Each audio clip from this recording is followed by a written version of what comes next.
seems to disappear too. Well, then let's get started.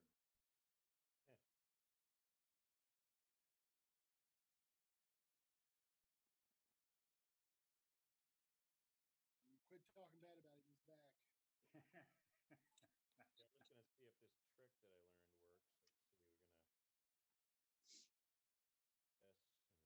Let's see, we're gonna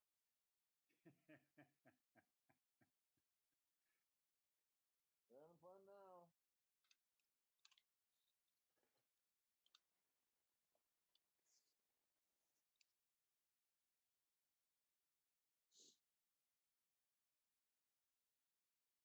What are you waiting for? I don't know. I want to make sure we all can hear everybody. Everybody good? Let's go. Kristen, you can hear us? All right. Okay. Nice hat, Brian. Now, why didn't we do this, do meetings like this for the public comment meetings that we had? Right. Are you saying you didn't enjoy that? I enjoyed it. It was lovely. Lovely. Okay, let's get started then. We'll call the meeting to order, and we'll start with the Pledge of Allegiance. I guess wherever the flag is in your home, you'll point towards that. All right. I pledge allegiance to the flag of the United States of America and to the republic for which it stands, one nation, under God, indivisible, with liberty and justice for all.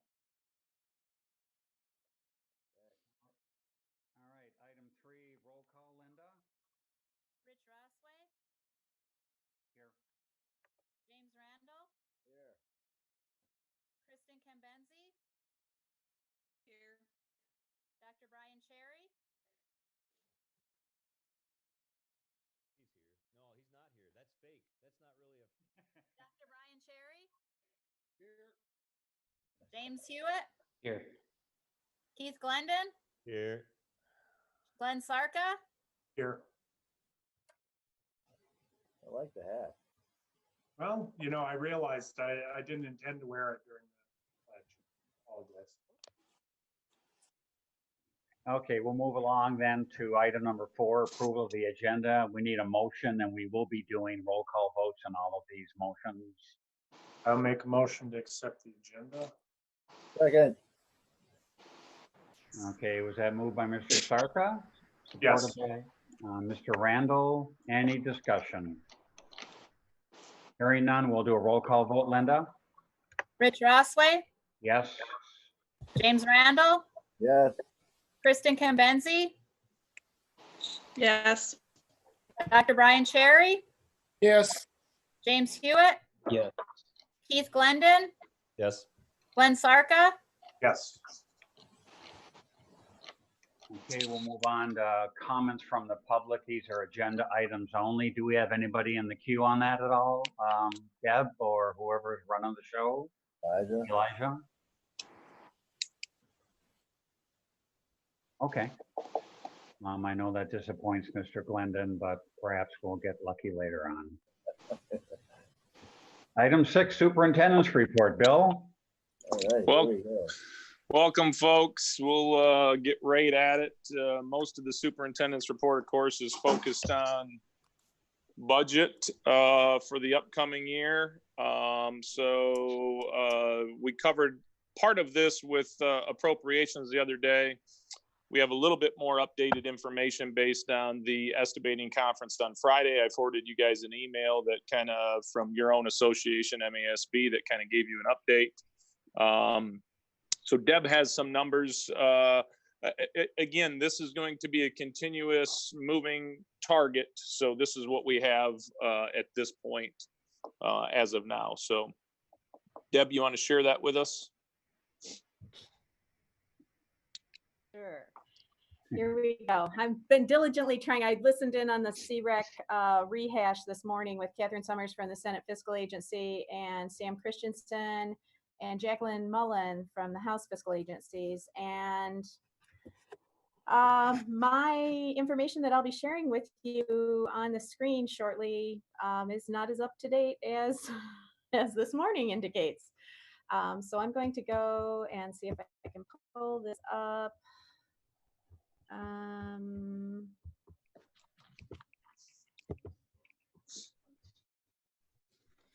And let's see if I can share screen.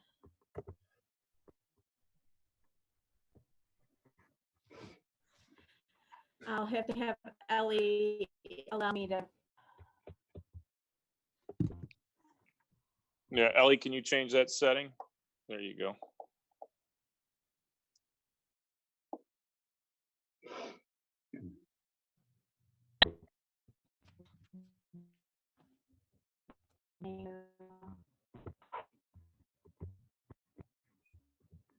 There we go.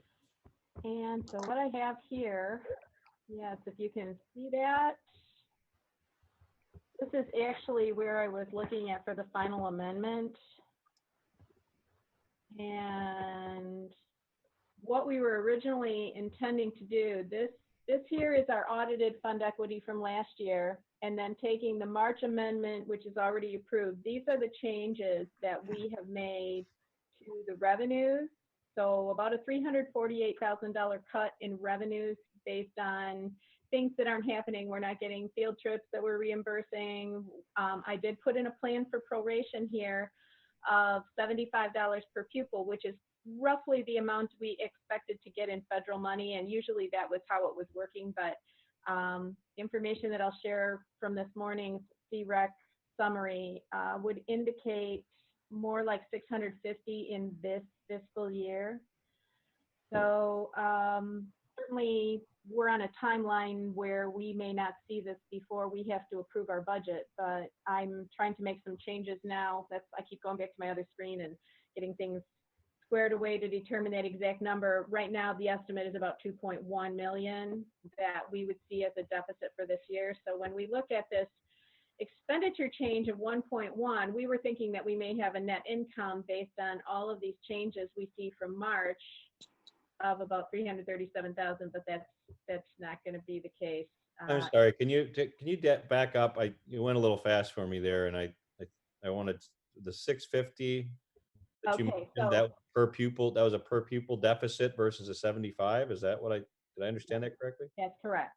Oh my God. So yes, it's what the basis is, and I can give you a little bit of a timeline. So right now, the Consensus Revenue Estimating Conference Committee has met. They have approved the numbers for pupil accounting, the membership across the state. They have also approved the preliminary revenue estimates as presented by the Senate, House, and Treasury Department that have joined in consensus to come up with what those numbers look like.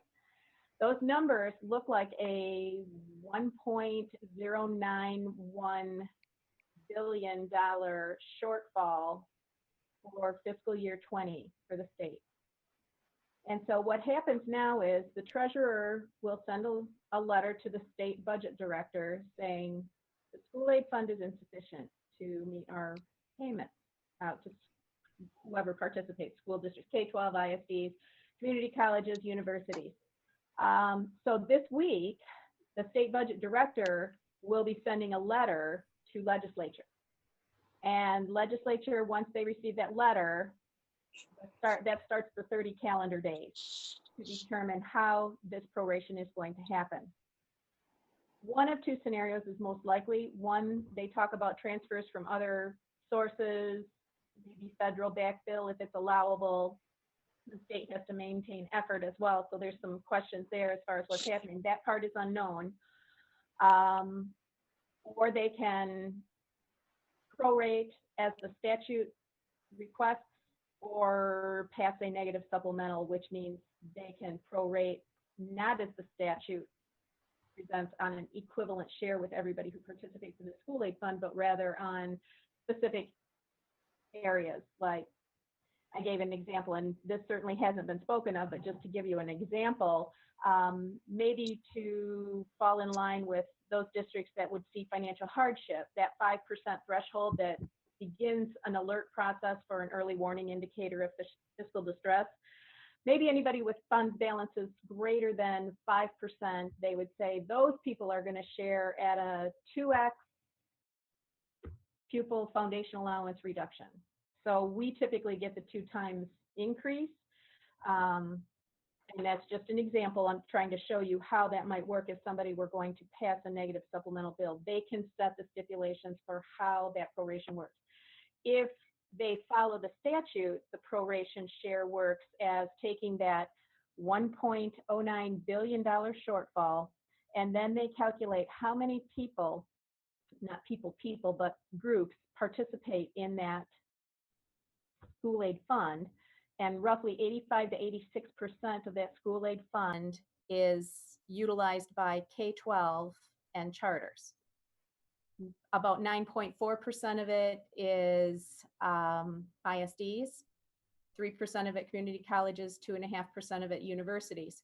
So they would take that shortfall and they would divide those prorated portions across each of those separate groups. So K-12 would probably see an 85 to 86% decrease, and how they would then take that is take the pupil membership, which is about 14.5 14,500,000. I've got to look up the number exactly. I've got it here. That's pupil enrollment across the state, and then they divide that out for the per pupil, which winds up being roughly 650. Now that does hit in this fiscal year, so that's where the problem comes. Okay. That's basically one 1,452,500. My decimal points are a little off. This was approved, so that's for fiscal year 21. Fiscal year 20 is 1.46 million in pupil membership. So that's where the proration formula comes if it's static, following the statute. If you had a question. No, I didn't have a question. Thank you. That explains it. Okay. I was blown away by that. It's like almost a 9% or 900% increase in deficit from what you were showing us here. Yeah, we were looking at $75 per pupil, which, like I showed, was, if I can get this to come up, it kind of scrolled a little fast. Yeah, I was planning a 75 per pupil proration. That is for fiscal year 20 now, the one that is ending here in a month. Yeah. Which is equivalent to this. And this is the part that there were 623 participants in the meeting that I attended this morning online. And people were dumbfounded because we made a pledge in this, following the executive order, that basically said, we're going to continue to pay our people. And the governor said, and we're going to continue to receive state aid. Yeah. Well, now that doesn't look like that's going to be the case, because they have to pass a balanced budget, and we passed our balanced budget, and now we don't have much choice other than using fund equity to pass the final amendment for fiscal year 20, or in the case of some districts that may not have enough equity, a deficit budget. So those were some big numbers, and yes, we would be looking at about 2.1 million. So when I look, and I'm trying to get this here, when we looked at the revenues, yes, we're short revenues, just under 350,000, but we had seen some reductions in expenditures. We didn't have as many substitutes, obviously. We weren't calling people in, and the benefits, we had some insurance changes. We shut down our utilities, pool, lots of other things that create these supplies and purchase service shortage, reduction in expenditures. Fuel is a big one. We did do the purchase of Chromebooks for the 5th grade, the 9th grade, the alt ed. On the purchased services, that's not, I see like water conference repairs. So that's none of that. It relates to any of our, any project-based stuff. That's just operating costs. This is general operating. So right up here, these are expenditures for just general operating. So I'm not even tapping into our capital projects or sinking fund or any of those funds. This is our general fund here. I do have them broken out into general operating, grants, and then other funds to kind of isolate Kaufman and planetarium and athletic funds. So those are down here. But we do have the grant funds that are, obviously, as we're constricting the revenue that we don't have the expenditures for, we're constricting those as well. So both of those are coming off. And then, yes, this is just, these are like our water bills. That's been a big part of the conference expenses that we have. Doesn't have anything to do with water, but our purchase bills, the storm utility, any of that utilities that we're reducing. I mean, you stop and think about how many toilets we aren't flushing a day and hands being washed in our sinks, and we've got a substantially lower water rate. And then these are repairs that we would normally fund out of our general fund. Utilities, the electricity, and again, fuel for our buses, textbooks. So we basically took anything that wasn't going to be spent through the rest of this year because of our change in methodology of delivering instruction and trimmed it right back so that we're trying to recapture any funding that we can and any variance, making that as low as possible. So based on this assumption, we were looking at a net income of about $300,000 and projecting this equity to be at about 22.6% going into next year. And based on this, this is where that would come forward. And then we would start looking at 600 per pupil, 900 per pupil, and 1,200 per pupil decreases in foundation allowance for next fiscal year. But from the conference this morning, they're stating that pending any other revenue changes or any other abilities to backfill with federal funds, this is going to hit fiscal year 20 initially with a 600 per pupil, 650. She said if you want to be conservative, 700 per pupil. But then what that means is that lowers our level of revenue expectation for the next year as well. So if we cut fiscal year 20 by 650, we have to be looking at what next year looks like, probably around the 600 per pupil range as well. So those are the numbers that, again, Catherine Summers from the State Senate Fiscal Agency and Sam Christensen and Jacqueline Mullen explained today that we're going to be facing. So the House Fiscal Agency, the Senate Fiscal Agency, and the SBO, State Budget Office, have to present their budgets next. So none of this has been formalized. And as Bill has always said, it's a changing target quite frequently until things do get approved. And at this point, Christopher Harkins, who is the chair for this CREC, has said they understand our situation and hope to have a budget in place. But a lot of people are saying that's a pretty high order for all three of those different agencies to come forward and then to find consensus for a budget prior to July 1. He also called for an additional CREC in late August, early September, because I think they want to try to see how much actually does come in tax revenues and what do we look like as the economy begins to reopen. So lots of unknowns out there at this point, but sharing the information as I have it now. And you may hear from Bob Dwan, who was the host for this conference that I had this morning, if you go to the MASB one that Bill sent you an invite to for this afternoon, I think it is. Looking at where we might be, we were looking at 1.8 short in revenue, and then with these expenditures remaining the same after we trimmed back already 824,000 from where the original was. Those trim backs here, we cut 100,000 for textbooks for fiscal year 21 now. Additional grants and compensatory education as the grants constricted, again, looking at next year's preliminary thoughts. We had to trim back on some of the grants, and I know they're still working on that as well to see where that winds up. Some professional development and other grants in the instructional support, 180,000, another 180,000 removed here for buses. So just looking at wherever we could trim back, cutting back that one-to-one transfer, we cut back already 824,000 to get us to a baseline budget that was running about 182,000 as a net loss based on that former net income going forward. If we look at the 600, we're at a 2.55 deficit for next year, and that would be added on top of this potential 2.1 that we would be looking at this year.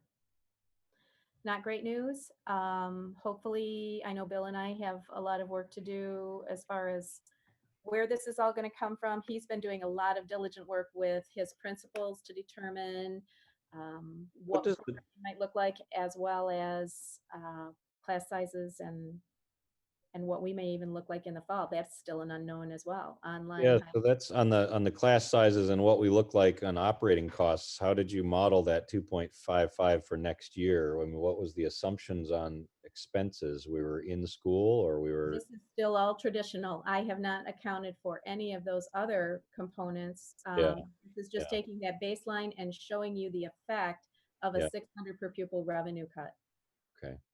Yeah, there's many other options that are still, like I said, pretty freeform out there because so many unknowns. But like I said, the legwork is being done under the surface here that we are not quantifying to the public yet in a public budget document because they're still pretty soft. Well, I'll make a motion. This sucks. I think everybody would second that.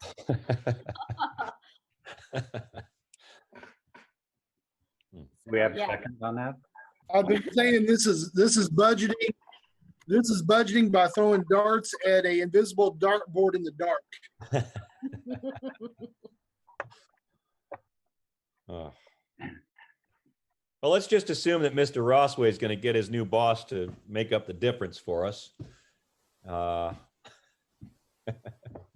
Yeah.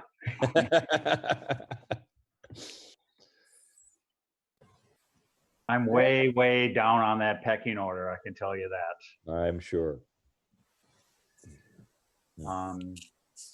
So that's going to be, Deb, obviously you'll update us. And so you've got new data as of today, and that it's probably going to change. So I'm not even sure. Is It's great there information. anything, is there anything like a process that's shaping up to, I mean, probably not, but we know this is going to continuously change. Yep.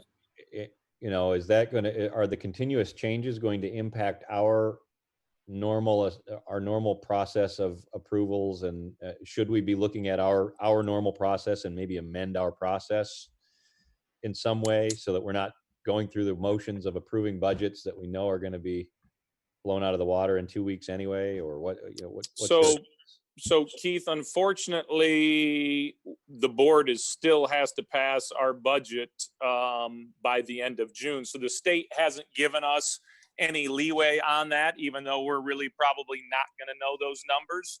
What I asked for from appropriations the other day was the flexibility in making cuts until we really know what our configuration is going to look like. I think we can make some baseline level cuts, maybe up to like say $1 million, $1.1 million, $1.2 million, that I don't want to say low hanging fruit, but I think things that have that would be less dire as far as an impact on our system, and then wait to see what our configuration is. And here's the example I threw out. If we are online learning in the fall, we probably are going to go to layoffs as a main source of budget reduction. In other words, I wouldn't need 18 bus drivers. I wouldn't need 20 custodians per se if we go back to this online model. So unfortunately, that's where some of that budget reduction and flexibility comes from. If we're back in a traditional sense, still not knowing is that traditional sense going to be socially distancing? You can't lay off bus drivers if you have to continue to transport students and you can only put 20 kids on a bus, right? So until we really know what those configurations are, we have to build in as much flexibility before we make those final decisions is late into the summer until we really know what we look like in the fall. Thank you for that. Yeah. But that doesn't excuse the board from having to pass a budget, which is where the conversation is going to come from of, I think, how much fund balance that we want to use to cover these potential deficits, and then know that we're going to have to make cuts in decisions up to whatever that number the board feels most comfortable with covering out of our fund balance.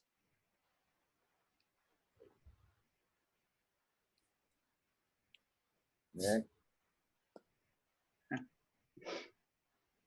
Any questions for Deb or Bill? I think we also have to plan on this being a 3 to 5 year impact too. So and I was telling Bill the other day, and I was saying in appropriations, we can't cover everything all at once. So this has to be a long-term strategy.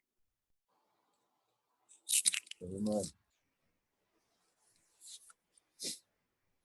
So Rich, we still have the GASB 54 fund policy to cover under the superintendent's report. And I think we covered that a little bit in appropriations as well. And that's yearly at this point, right, Deb? We approve what that percentage is that we want to dedicate towards that. I'll let her speak to that. Yes, GASB 54 is just our statement that says what is our fund balance policy, and it remains static unless you make a change. So right now, our policy states that this board has identified 10% of our approved expenditures as being committed. Part of that policy reads that we understand things may change throughout the year and that we try to do our very best to make sure that we're accounting for future catastrophes like we're seeing. And so that's why our board sets this policy and sets the commitment. I don't know that we should change the commitment. The rest of that then would become either assigned under administration, but the commitment remains intact by the Board of Education. That fund balance policy also is what Bill is referring to, is how much, where's our comfort level. We know that 10% is that commitment level, but we do tend to go up and make sure that we don't ever want to go into cash flow issues where in the summertime we run our fund equity too low, and so we wind up not having the ability to pay payroll in the summer months when we don't have state aid, or in this case where we might see a huge proration in July and August. I do have to step out. I'm expected in court here in just a couple minutes. I think we have a quorum, though. I think everybody else is here.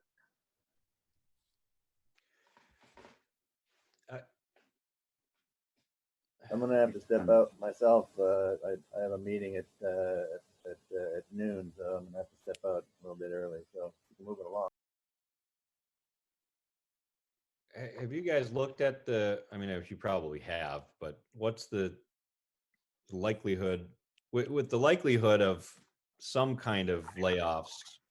I mean, I'm just going to assume that we're going to have a cost problem and we're going to get to that point. So when we look at our summertime run rate, have we done everything we can to minimize personnel expenses? I know we've committed to paying our people, but I mean, if we know it's coming, do we make some difficult choices earlier? And Deb and I have been down that road already. So some of those out of that 850,000, like me taking on facilities and not replacing John Kurkowski, not having our $20,000 that we budget towards our summer work crew and hiring those folks to do that. We've gone through that list to immediately cover those expenses and to recoup some of those things to help add to, to help eliminate any shortfalls that we might have had this year. Obviously, that's where some of that 400,000 was going to come from. But also with Deb saying, we started next year's budget before any of this minus almost $1 million, with insurance costs going up and us paying more into the retirement system and all those things. We've already cut some of that just to get to a level playing field at this point. But to your point, Keith, yes, we have contingency plans to, again, once this school year ends, June 10th, to start to put those things into place. That's where we talk about our seasonal folk or our school term folks. That's the commitment that the governor asked through the executive orders to pay your folks through the end of the school year. Okay. All right.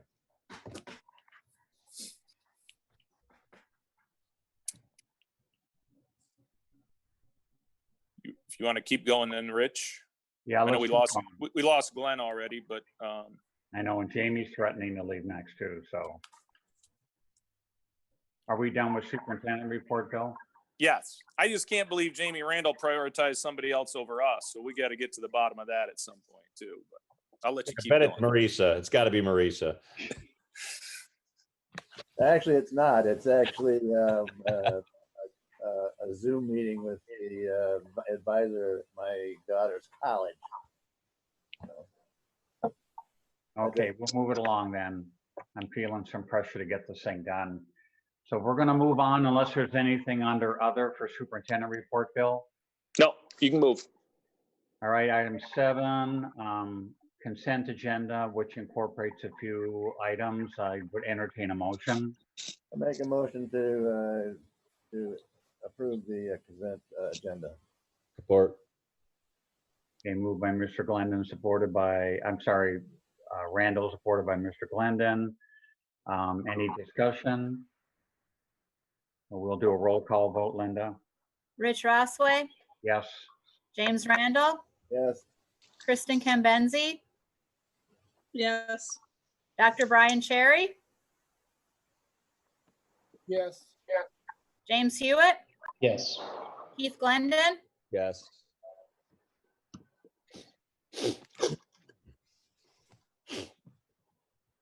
Okay, motion passes. Sorry, I'm trying to pull up my agenda now and I can't find my agenda. Committee reports. Okay, executive. Okay, Kristen. Oh, wait, Jamie. No, Jamie. All right. We had our executive meeting on May 4th at 11. Bill brought to our attention Superintendent Michael Weiss from the MDE, talked about the things that we just saw that Deb presented, and recognized that the cut for this fiscal year is still possible, even before the end of the school year, which is really scary, but we haven't heard anything on that yet. Deb pretty much covered what we did with the shortfall for this year and next year both. The board was supposed to look at the Marisa general fund budget, and later on in the board meeting was supposed to submit a letter of resolution. I'd like to talk about that later, but the bill also talked about a parent referral survey going forward to find out what parents think about what we want to do for next year, depending on whether we have face-to-face school or virtual or a hybrid thing where you have actually students attend 2 or 3 days a week and then they're online then for the remaining days. But that's all to come ahead whenever we get there. And also he presented the letter of agreement, 2 letters of agreement, one with MESPA for the food service, for the summer program, and for NEA covered for carryover time, downtime, and business days that employees wouldn't have a chance to use. And that was pretty much it. That was it for the executive committee meeting.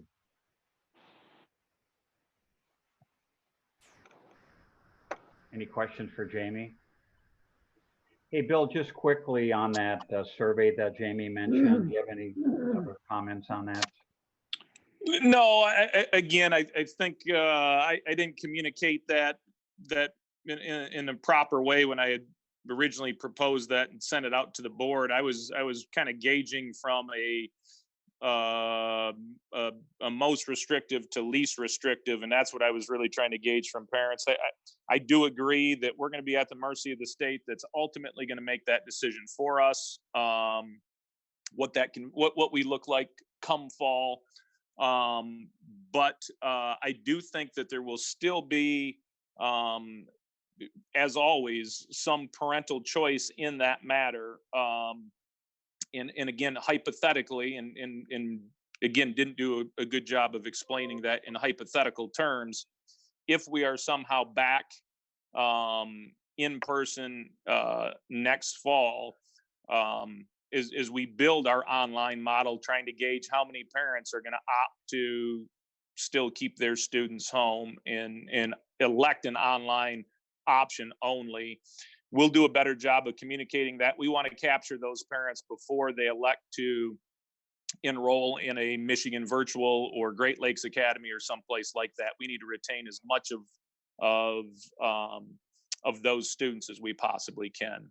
And again, a lot of previously, I don't think a lot of online folks look to the brick and mortar K-12s to provide those 100% online services. We had an academy that we didn't advertise because, again, we felt the brick and mortar was more conducive to educating our students. The failure rate for online students, strictly online students, is much higher than the in-person. But with what we're going through now, just from a safety standpoint, I think we're going to see more parents want to choose that option in the short term.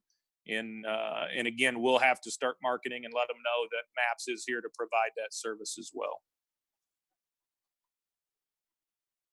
Thank you, Bill. Okay, if there's no other questions for Jamie and executive, we'll move on to appropriations and Mr. Hewitt. Yeah, actually, I can make this one pretty short and sweet. We met last week, Tuesday, May 12th, and all discussion items were things that were already mentioned either in the superintendent report or by Mr. Randall in the executive report. It was the budget items, Marisa's general fund budget approval, and the letters of agreement between MESPA and the MAEA. So, Just curious, I have a question. What on the Marisa budget? What was the discussion with Bill on that as far as thumbs up or thumbs down? I personally, it doesn't bother me.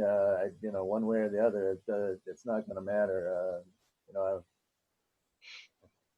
I reserve comment on that. We just switched superintendents. So. And again, we just put that out as that was going to be on the agenda today, Jamie. I didn't give an administrative recommendation or we didn't get into that portion of it at all in either one of those meetings. So. Well, it'll be an agenda item here shortly, so let's just move on to that. Yep. Okay, any other questions for Jim? If not, we'll move on to new business, approval of letters of agreement in our school calendar. Do we want to do that as a group, or do we want to take that individually, Bill? I think you need to take each of these new businesses individually. So the letters of agreement, school calendar, again, was just an update. We thought we'll bring that forward anyway. I don't know if we've usually had board approval on the school calendar, but that's a post-Labor Day start in a traditional sense. We did some things to incorporate a little bit more PD and also hit the number of days that we needed, so we would still get out fairly early in the summer. June 10th was kind of the deadline. So we had looked at a calendar and the teachers had targeted June 10th to get out by, and they had a pre-Labor Day start in order to get out by June 10th. We were able to take a look at that, do some brainstorming and come back to them with a post-Labor Day start that still got us out by June 10th. And the whole reason for that was I asked the teachers, personally not caring really one way or the other, but do you anticipate continually passing or negotiating a calendar that starts before Labor Day, or is the intention, because Labor Day is so late this year, was this just a one-off because Labor Day was so late and you intend to continue to advocate for us to start school after Labor Day? And when the answer was we would like to continue to advocate starting after Labor Day, then it made sense to come up with this calendar that started post Labor Day and still got us out by that June 10th deadline. So that's what the calendar was. The other letter of agreement was really just allowing them to carry over some comp days, one business day, some days that they weren't able to use this year, just due to the fact that our school year in person per se ended March 12th. So we either pay them for it or we allow them to carry it over. With the budget crunch and everything else, it just made sense to allow them to carry that comp time over into the next school year. Okay, so let's just take these one at a time then. We'll need a motion on the MESPA 1 letter of agreement. I'll make a motion to approve the letter of agreement for MESPA 1. Support. Moved by Mr. Randall, supported by Mr. Hewitt. Any discussion? Hearing none, we'll do a roll call vote. Linda? Rich Rossway, Yes. James Randall, Yes. Kristen Kembenzi, Yes. Dr. Brian Cherry. Dr. Brian Cherry, Yes. James Yes. Hewitt, Yes. Yes. Keith Glendon, Yes. Okay, thank you. Moving on to item 9. Second one will be the letter of agreement with the MAEA on the time rollover. I would entertain a motion on that. Make a motion to approve the LOA with the MEA and the time off rollover.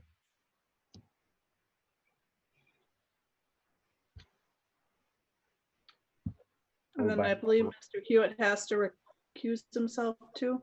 Yep. Okay, so we have a motion by Mr. Hewitt, excuse me, Randall. Do we have support? Support. Support by Mr. Glendon. Any further discussion?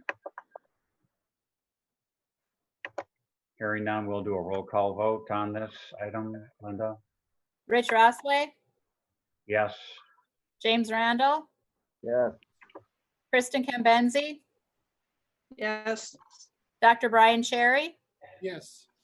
We have James Hewitt as abstaining. Keith Glendon, Yes.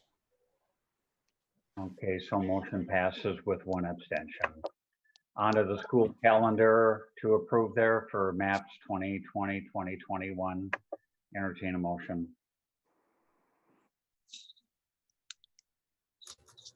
Make a motion to approve Make the a calendar. motion to, I'm going to give that one to Support. Kristen. Support, Jamie. All right, sounds great. All right, we have a motion and support. Any further discussion? Hearing none, roll call vote. Linda? Rich Rossway, Yes. James Randall, Yes. Kristen Kembenzi, yes. Dr. Brian Cherry, Yes. James Hewitt, Yes. Keith Glendon, Yes. Motion passes. Moving on to new business 9B, consider adoption of resolution regarding Marissa's 2021 budget. Okay, Mr. Saunders, we'll wait for your recommendation now. Well, again, as we deal with Marissa and we deal with the budget, as times continue to get tight, this is where the confrontation, I shouldn't say confrontation, this is where the feeding frenzy over dollars begins. We being the biggest district in the UP see fewer services probably from the ISD than the small districts do. A lot of the small districts can't hire their own business officials or school psychs or social workers or those types of things. So they rely on Marissa a lot more than what MAPS relies on Marissa. And this is for their general fund. So most of the issues that we end up running into Marissa with happen to be on the special education side and how those monies are distributed. Although I agree with how the special ed formula is distributed, we're not impacted by the special ed formula. We do get impacted by the federal flow-through dollars. Those flow-through dollars are sent to Marissa. Marissa has the ability to use those flow-through dollars to offset some of its own employees. And it's been a long-standing practice to share those flow-through dollars with the local districts, the LEAs. They're mandated to give us flow-through dollars for Father Marquette So we are that agency. We provide special ed services in title services to Father Marquette. Outside of that, we did receive a $17,000 cut to our federal flow-through dollars this year. As I talked to Tony, my angle was, are we being reimbursed those $17,000 in the special ed formula, which we're not. That's just a $17,000 cut to our federal flow-through dollars. So here's where we start to argue over pennies. 17,000 is, I look at that is, or in the past, we've used that to fund, an instructional program aid or other positions like that. And so it's almost like they made a cut for one of our employees already for us. Now, they will say your special ed formula is going to go up. It goes up because property values increase, and that's why we see an increase on the special ed side. That should continue to grow as long as property values continue to increase. But the amount of money is being shared with federal flow through continue to shrink. That's a nice explanation, but it's not a recommendation. So my recommendation, it hasn't helped us to vote no. It hasn't helped us to vote yes. What about if we abstain? Can we abstain? We abstain. I don't know if we can abstain. I'll recommend we vote no this year and see what happens with new administration next year. Maybe they'll notice that it might make a difference. Yes.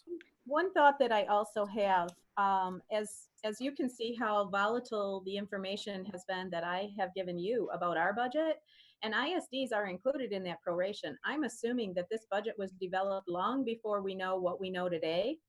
And so, Mr. Randall, that might be a question to the Marisa board. How are you adopting a budget that does not share these concerns? What everybody else does? Yeah, that's a good question.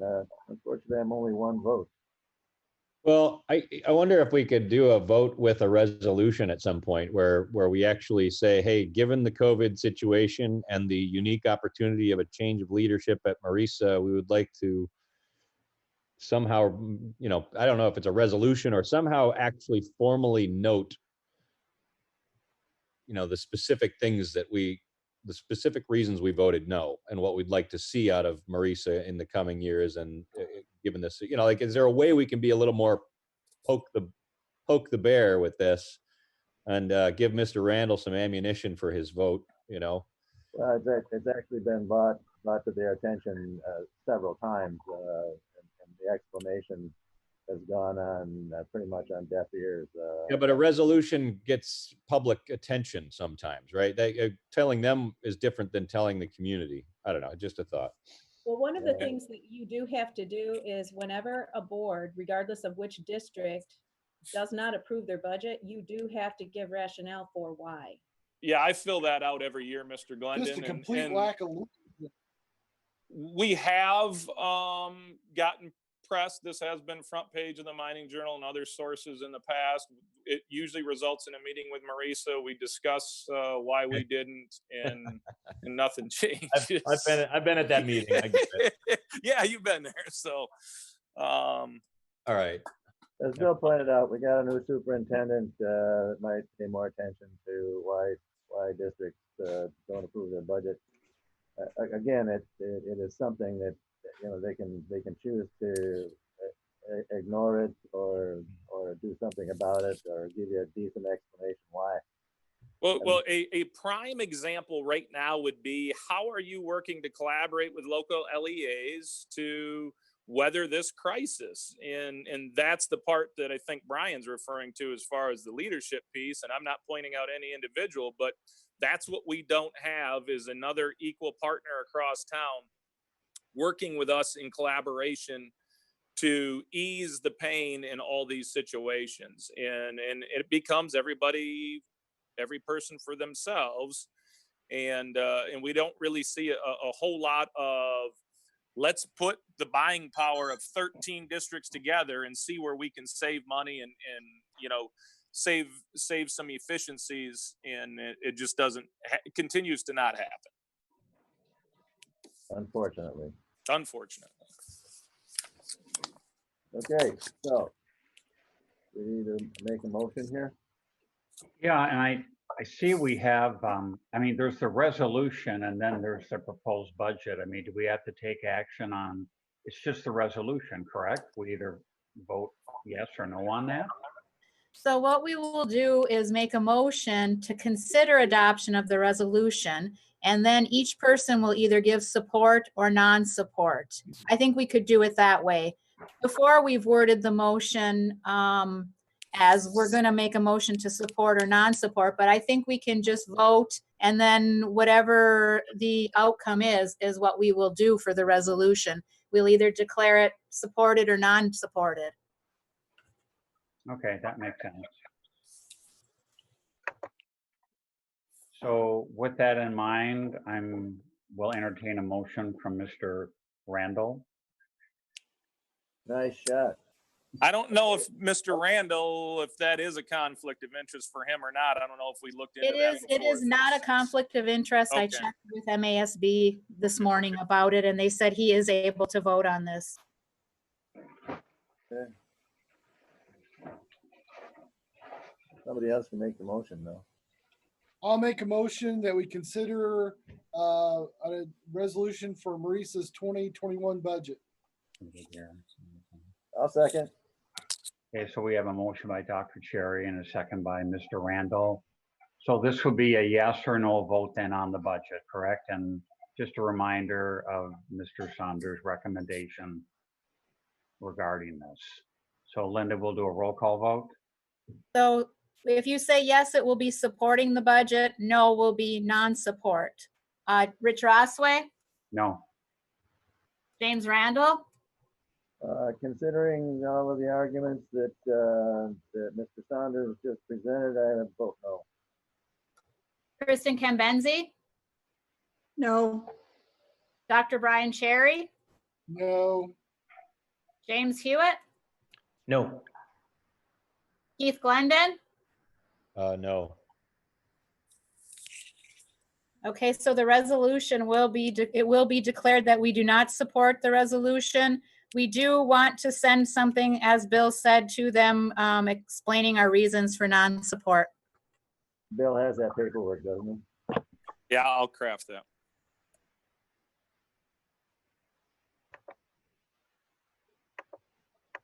Okay. We'll move on then to consider amendment. This is 9C to the superintendent contract and to freeze his pay. Is this for the remainder of 1920 as well as 2021, Bill? It's for 2021, Okay. Next year. next year.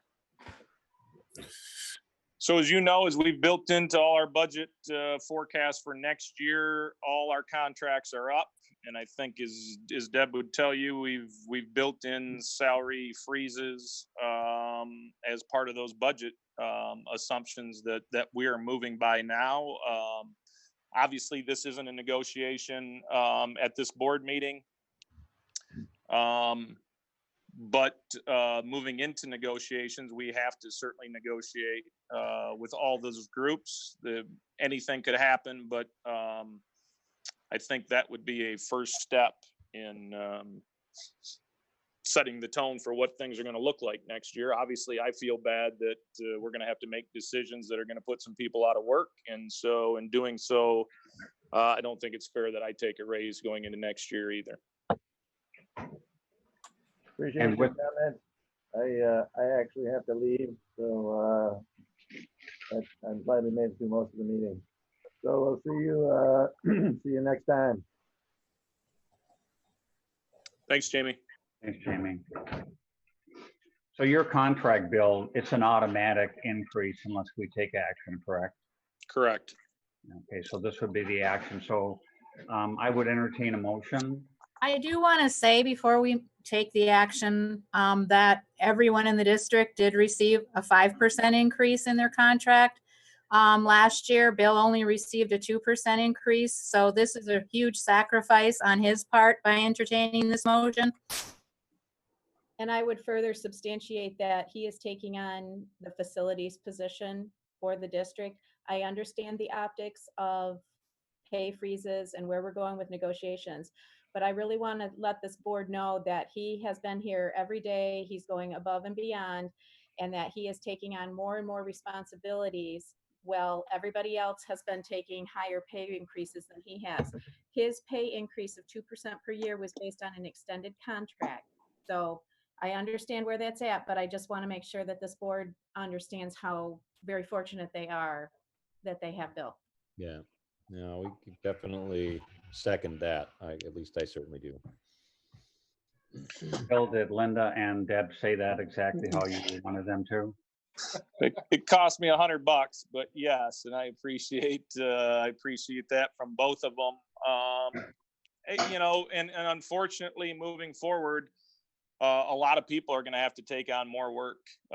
We will have increase in class sizes. We will have people that are going to have to dip their toes into other things to pick up the slack, because we're not going to have all the employees in order to be able to run the same type of ship, regardless of how many students we have. We know that 86% of our budget's salaries and benefits, and that's where we pay the piper.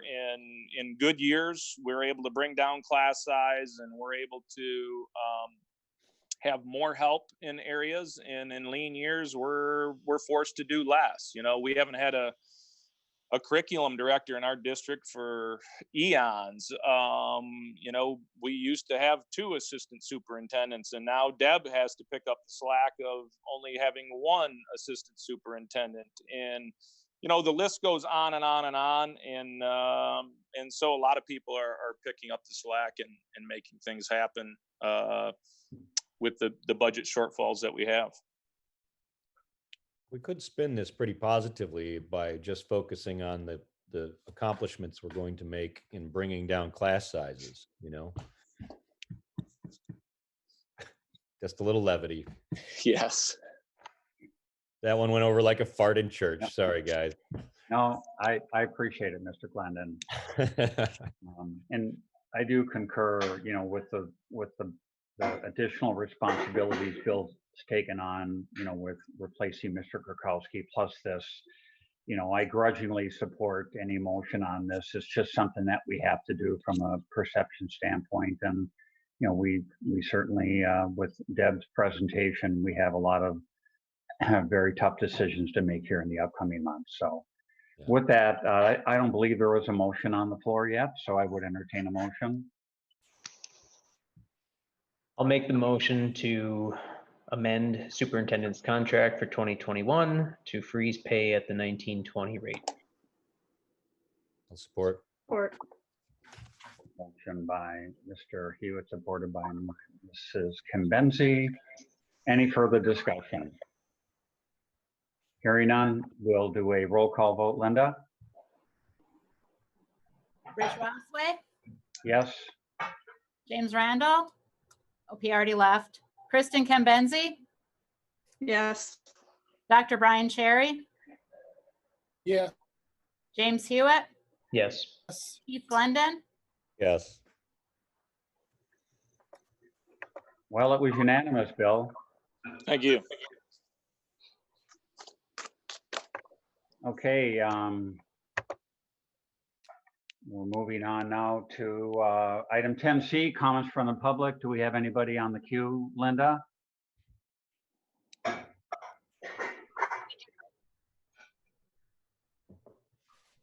Ellie just responded that we do not, Rich. Oh, okay, I didn't hear. Okay. It's a bummer. I would have thought with everybody at home and this ease of attendance, we would have all kinds of comments from the public, you know? They'll be coming.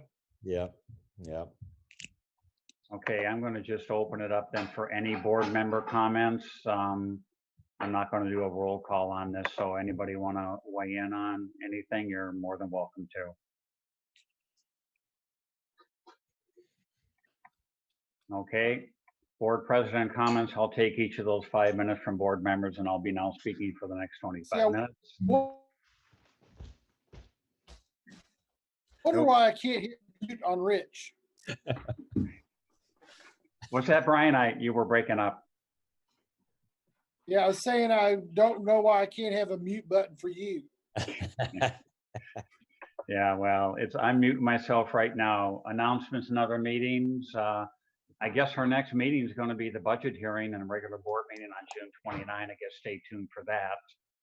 And item number 14, do we have a motion to adjourn? So moved. Sport. Hewitt, Cherry, discussion. You know, I'm not going to do a roll call on this. I'm just going to call the question. All those in favor signify by saying aye. Aye. Aye. We are adjourned. Thanks for Aye. everybody for Wait, attending. wait, where's the gavel? Where's the gavel? You didn't bring a gavel? All right. Thanks, everybody. Thanks, guys. Have a good day. Bye-bye.